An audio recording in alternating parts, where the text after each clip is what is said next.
సుప్రీంకోర్టులో special leave petition.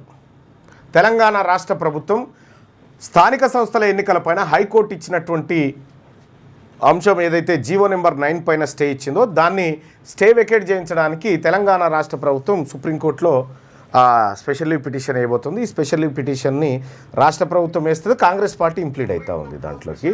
సరే, ఇక్కడ స్పెషల్ లీవ్ పిటిషన్ ద్వారా ఏం జరగబోతూ ఉంది, నిజంగా అక్కడ స్టే వెకేట్ అయ్యే అవకాశం ఎంతవరకు ఉంది, నిజంగా సుప్రీంకోర్టు తెలంగాణ రాష్ట్ర ప్రభుత్వం వాదనను సమర్థిస్తుందా, హైకోర్టు తీరును తప్పుపడుతుందా, ఎంతవరకు సుప్రీంకోర్టులో ఈ జీవో నెంబర్ 9 నిలబడే అవకాశం ఉంది.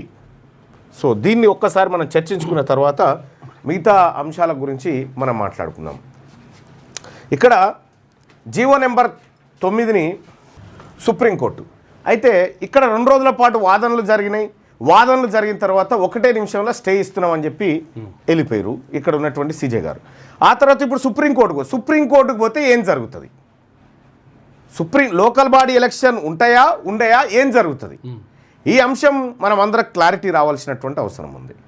ప్రధానంగా సుప్రీంకోర్టుకు పోయిన తర్వాత స్పెషల్ లీవ్ పిటిషన్ వేసిన తర్వాత ఈ హైకోర్టు స్టే అయితే ఏదైతే ఉందో దీన్ని వెకేట్ చేయమని చెప్పి దీన్ని కొట్టేయండి అని చెప్పి ఇక్కడికి పోయారు. సో ఇక్కడ సుప్రీంకోర్టు ఏం చెప్తుంది, సుప్రీంకోర్టులో మనకి ఈ కృష్ణమూర్తి వర్సెస్ మహారాష్ట్ర కేసు కానీ లేకపోతే Indira Sawhney versus union of India case కానీ, ఈ 2 కేసుల్లో ఉన్నటువంటి అంశం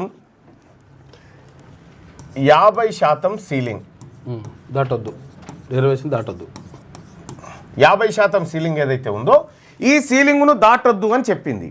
అయితే సీలింగ్ను దాటొచ్చు, ఎప్పుడు దాటొచ్చు, ఇది చాలా కీలకమైంది. సీలింగ్ను దాటొచ్చు, ఎప్పుడు దాటొచ్చు, సో డెడికేట్ కమిషన్ ప్రజల అభిప్రాయాలు సేకరించి అప్పుడు ఇక్కడ నివేదిక సమర్పిస్తే తెలంగాణ రాష్ట్రంలో బీసీలు అత్యంత వెనకబడిన వర్గాలుగా ఉన్నారు, వాళ్లకు అవకాశాలు చాలా తక్కువగా ఉన్నాయి, దానికి సహేతుకమైనటువంటి కారణాలు ఇవి అని చెప్పి ఇప్పుడు ఈ అంశం ద్వారా మనం కోర్టుకు పోతే కోర్టులో నిలబడుతుంది. మరి ఇవి ఎంతవరకు పర్ఫెక్ట్ చేసిరు, వీటి విశ్వసనీయత ఎంత? తెలంగాణ రాష్ట్రంలో భూసాని వెంకటేశ్వర్ గారితో డెడికేట్ కమిషన్, సింగిల్ కమిషన్, ఒకే మనిషితోటి కమిషన్ వేసారు.